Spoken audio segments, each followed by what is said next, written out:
उस कंप्लेंट का इतना बड़ा असर हुआ कि वो सोशल मीडिया छोड़ के भाग गया और दिल्ली पुलिस अब उसको तलाश कर रही है। जितने भी संगठन उसके फेवर में थे, जिन जिन के फोटो थे, वो सारे के सारे उससे पीछा छुड़ा चुके हैं। ये सही मायने में एक्स मुस्लिम नहीं है, मुर्तद हैं ये लोग ना। इनको हमें मुर्तद कहना चाहिए, इनको एक्स मुस्लिम नहीं कहना चाहिए, क्योंकि इस्लाम से हट चुके हैं इन्होंने एक तरह से। जब नबी सल्लल्लाहु अलैहि वसल्लम की शान में गुस्ताखी कर दी तो ये मुसलमान हैं कहाँ के। इसी प्यारे मुल्क भारत में हर आदमी को धर्म मानने की भी आज़ादी है, धर्म ना मानने की भी आज़ादी है, मगर आप किसी की भावनाओं को आहत नहीं कर सकते, ना किसी के धर्म के साथ में खिलवाड़ कर सकते हैं। कोई दिन हम ये बाबा और हम लोग गए थे ये टाइपिंग करवाने के लिए। कंप्यूटर वाले कह रहे हैं कि मैं लिखते हुए मेरा हाथ काँप रहा है, कहीं ऐसा तो नहीं है इमाम साहब कि मैं ईमान से हट जाऊँ। कि हमें कोशिश ये करनी चाहिए कि ऐसे लोगों से हम ना इस तरह के चैनल्स में बैठना भी नहीं चाहिए, हमें इनका बाइकआउट करना चाहिए। सही बात ये मुश्किल से 3 मिनट हमारे सामने नहीं रुका वो, दुनियावी मामले में संविधान के तौर पे और दीनी मामले में इनके तौर पे, और वो डिबेट छोड़ के भाग गया।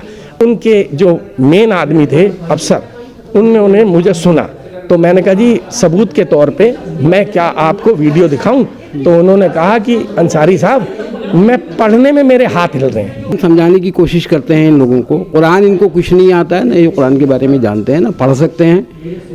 इन्होंने जो है वो खासकर जिहाद की आयतें रट रखी हैं कि भाई काफिरों को मारने का हुक्म है, ये है, इस तरह की आयतें इन्होंने वो रट रखी हैं।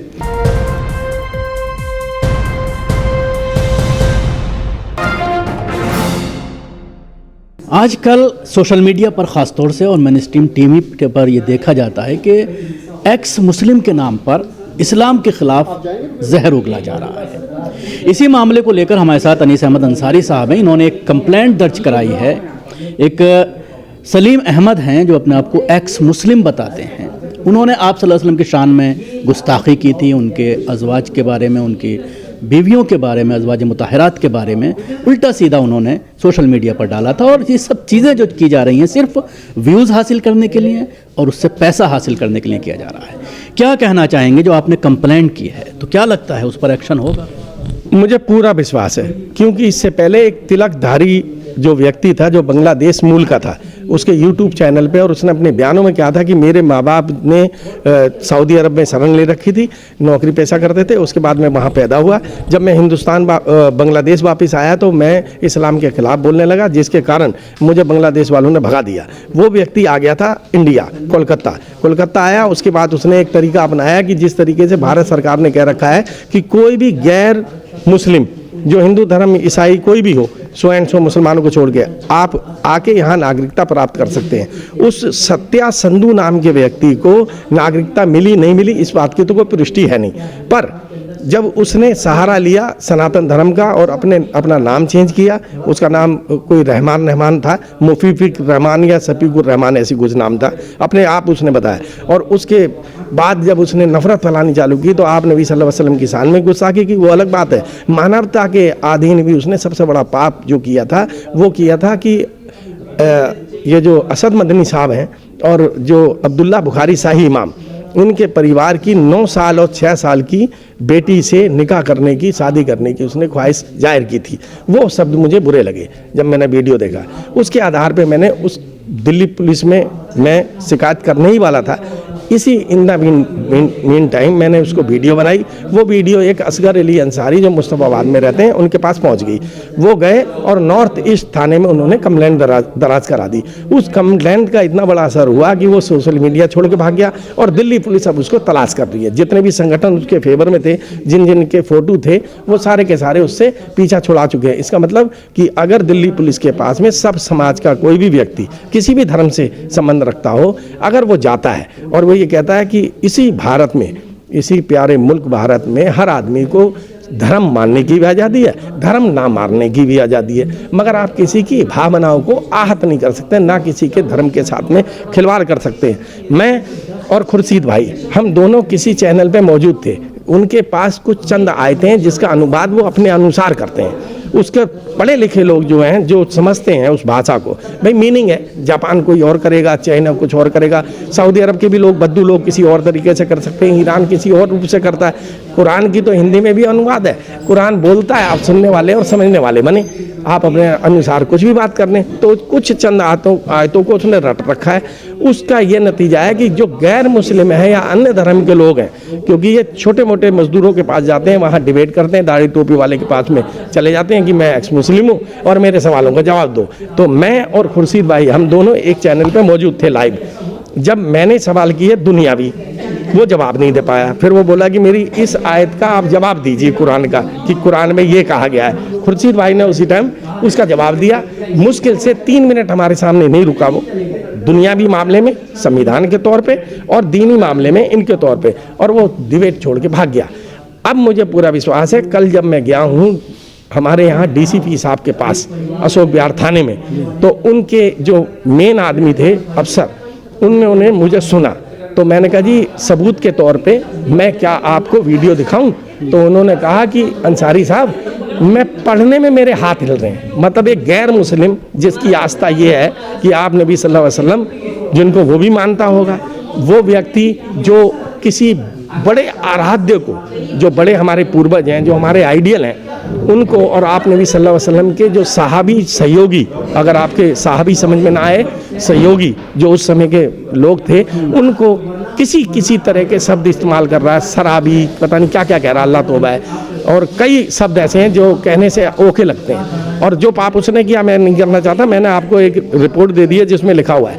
तो एक इतने बड़े दिल्ली पुलिस के अधिकारी ये कह रहे हैं, अंसारी साहब हमारे पास लोग भाइयों का विवाद लेके आते हैं, हमारे पास मियाँ बीबी की कॉल आती है, 112 पे फ़ोन करा जाता है कि हमारी कोई चीज़ चोरी हो गई, मगर ये धर्म का मामला है। आपने बहुत अच्छा काम किया है, और आप जैसे लोग हमारे पास अगर आएँ तो हम वास्तविकता पे ध्यान देंगे। उसके बाद हम जैसे मैंने उनको बताया था कि एक व्यक्ति और भी था, बोला वो उस मैटर को मैं नहीं जानता हूँ, मगर अगर ये बात पुष्टि होती है और एक एक शब्द पाया गया सोशल मीडिया के माध्यम से जो आपने लिख के दिया है, हम इसका यूट्यूब भी चैनल बंद करेंगे।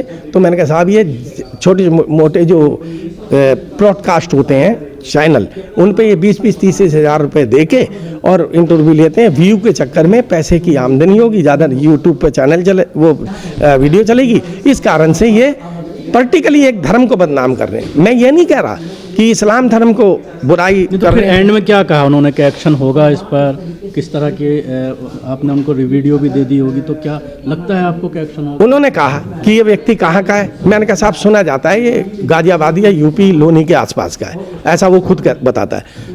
तो उन्होंने कहा कि यूट्यूब भी चैनल बंद होगा, सर्वर क्राइम इसकी जांच करेगी और इसको हम उठा के बंद भी करेंगे, ये उन्होंने मुझसे कहा है। अब बाकी क्या होता है, क्या मामला है, वो जांच का विषय है, पुलिस जिस तरीके से अपनी जांच करे। एक्स मुस्लिम का बड़ा ज़बरदस्त खुर्शीद साहब एक जाल चल रहा है, एक्स मुस्लिम के नाम पर कम्युनिटी को बदनाम किया जा रहा है। और कई बार ये देखा है नदीम उल वाजिद जो है जब बहस करते हैं, जब उनसे सवाल किए जाते हैं तो इस तरह के जवाब दिए जाते हैं कि उसके बाद वो भाग खड़े होते हैं। देखिए क्या है कि ये सही मायने में एक्स मुस्लिम नहीं है, मुर्तद हैं ये लोग ना, इनको हमें मुर्तद कहना चाहिए, इनको एक्स मुस्लिम नहीं कहना चाहिए, क्योंकि इस्लाम से हट चुके हैं। इन्होंने एक तरह से जब नबी सल्लल्लाहु अलैहि वसल्लम की शान में गुस्ताखी कर दी तो ये मुसलमान हैं कहाँ के, तो ये तो मुर्तद हैं। और मुर्तद जो लोग हैं उनका जो है एक तरह से जो सज़ा है वो जहन्नम के निचले दर्जे के अंदर उनकी सज़ा है। तो देखिए हम समझाने की कोशिश करते हैं इन लोगों को, कुरान इनको कुछ नहीं आता है, ना ये कुरान के बारे में जानते हैं, ना पढ़ सकते हैं। इन्होंने जो है वो ख़ासकर जिहाद की आयतें रट रखी हैं कि भाई काफिरों को मारने का हुक्म है, ये है, इस तरह की आयतें इन्होंने वो रट रखी हैं जो किसी मौके पर नाजिल हुई हैं। हाँ, मगर उसकी जो रेफरेंस है और किस वजह से वो नाजिल हुई हैं, क्या हालात थे वहाँ पर, उसके बारे में इनको कुछ नहीं पता होता है। जब इनसे वो बात की जाती है, मैंने सुदर्शन चैनल के ऊपर भी बातचीत हुई, वहाँ पे भी उन्होंने एक्स मुस्लिम को बिठा रखे थे। जब मैंने उनसे लॉजिकल बात की, कुरान की बात की, उनसे कहा कि भी पढ़ के तो बताओ, आप कुरान की बात कर रहे हो, पढ़ के बताओ फलां चीज़ को, तो वो वहाँ पर जो है वो सटपटाने के अलावा कुछ काम नहीं करते। उनका एक पर्टिकुलर मिशन है, और मिशन है इस्लाम को बदनाम कराना। बड़ी तादाद में गैर मुस्लिम भी हैं जो अपना आपको हाँ, वो जो हैं अभी, जैसे वो समीर है, वो समीर जो है वहाँ का मुजफ्फरनगर का रहने वाला, उसके खिलाफ रिपोर्ट भी हो रखी है, उसने नबी सल्लल्लाहु अलैहि वसल्लम की शान में गुस्ताखी की। तो ये गुस्ताख जो हैं इनको तो बिल्कुल हमें मुर्तद ही कहना चाहिए, इनको एक्स मुस्लिम से जोड़ना ही नहीं चाहिए, मुस्लिम है ही नहीं। तो एक तो ये बात है। दूसरी बात ये है कि इन लोगों से ये कोशिश करते हैं कि हम इस्लाम की कमियों को उजागर करें, इस्लाम की कमियों को क्या उजागर करेंगे? अगर इस्लाम को सही हमें पेश करना चाहिए कि इस्लाम ये है। अब मान लीजिए वो बात करते हैं कि भाई जो है वो इस्लाम कहता है जिहाद करने के लिए, तो ये थूक जिहाद करके जो हमारे वो उत्तराखंड के अंदर चल रहा है, ये कौन सा जिहाद है? तो हम लोगों ने, बल्कि मैंने तो वहाँ के लोगों से पूछा कि भाई हमारे यहाँ तो जिहाद एक ही होता है, वो जिहाद फी सबीलिल्लाह है। जैसे आपके यहाँ धर्म युद्ध होता है, हमारे यहाँ पे जिहाद फी सबीलिल्लाह है। ये थूक जिहाद आपके यहाँ होता हो तो होता हो, वो और लैंड जिहाद आपके यहाँ होता हो, लव जिहाद होता हो आपके यहाँ होता हो, हमारे यहाँ तो कोई टर्मिनोलॉजी नहीं है नहीं इसकी, और ना हम इस तरह की कोई बात करते हैं। तो ये इस तरह से इस्लाम को जो है डिस्टॉर्ट करके लोगों के सामने पेश करना चाहते हैं, मगर ये नाकाम होंगे। अल्लाह चाहेंगे तो ये नाकाम होंगे, क्योंकि अल्लाह ताला ने तो एक चैलेंज दे रखा है कि कुरान की एक आयत बना करके दिखा दो। पूरे उसको इंसानियत को चैलेंज किया हुआ है, चाहे उसमें क्रिश्चियंस थे और चाहे यहूदी थे और चाहे उस ज़माने के मुशरिकीन थे, कि वो कुरान जैसी एक आयत बना करके दिखा दो। तो ये आज तक तो पूरी तमाम के तमाम जो लोग चैलेंज करते थे वो एक आयत बना करके दिखा नहीं सके, और अगर वो कोशिश भी करेंगे तो अल्लाह की पकड़ उनके बहुत दूर नहीं है उनके लिए। तो अब ये है कि हमें कोशिश ये करनी चाहिए कि ऐसे लोगों से हम ना इस तरह के चैनल्स में बैठना भी नहीं चाहिए, हमें इनका बाइकआउट करना चाहिए। सही बात ये, बाइकआउट करना चाहिए। मुसलमान सब कुछ बर्दाश्त कर सकता है, लेकिन नबी की शान में कोई गुस्ताखी करे ये बर्दाश्त नहीं कर सकता। उन्होंने नबी की शान में इतनी बड़ी गुस्ताखी करी कि एक मुसलमान, एक ईमान वाला वो सुन भी नहीं सकता है। उस दिन हम ये बाबा और मैं हम लोग गए थे ये टाइपिंग करवाने के लिए। कंप्यूटर वाले कह रहे हैं कि मैं लिखते हुए मेरा हाथ काँप रहा है, कहीं ऐसा तो नहीं है इमाम साहब कि मैं ईमान से हट जाऊँ। बड़ा बताओ कि कितनी बड़ी बात उन्होंने कही गए। तो इसीलिए आपको धर्म में रहना ना रहना वो आपका अधिकार है, लेकिन आप इस धर्म का आप जो है गुस्ताखी करें, नबी की शान में गुस्ताखी करें, ये जो है मुसलमान बिल्कुल बर्दाश्त नहीं करेगा। तो इसीलिए जो है आप सलीम तिवारी भी लिख सकते हैं, सलीम कुछ भी रख सकते हैं। आप सलीम अहमद क्यों कहला रहे हैं? आप जब इस धर्म से आप निकल चुके हैं, इस धर्म को त्याग दे चुके हैं, तो आपने नाम भी बदल लो। कुछ दिन पहले एक रज़वी था, उन्होंने अपना नाम कुछ और रख लिया। आज उनका देखो कि क्या ये हो गया, आज सोशल मीडिया से वो गायब ही है, पता नहीं जिंदा है ये भी या नहीं। तो इसीलिए जो है आज कहने का मतलब ये है कि मुसलमान सब कुछ बर्दाश्त कर सकता है, नबी की शान में कोई गुस्ताखी करे ये बर्दाश्त नहीं कर सकता।